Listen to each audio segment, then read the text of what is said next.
অনেক দেরি হয়ে গেছে, বাড়ি যেতে হবে।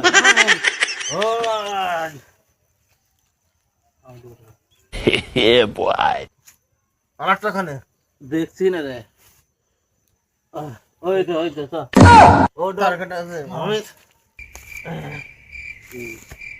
এই যে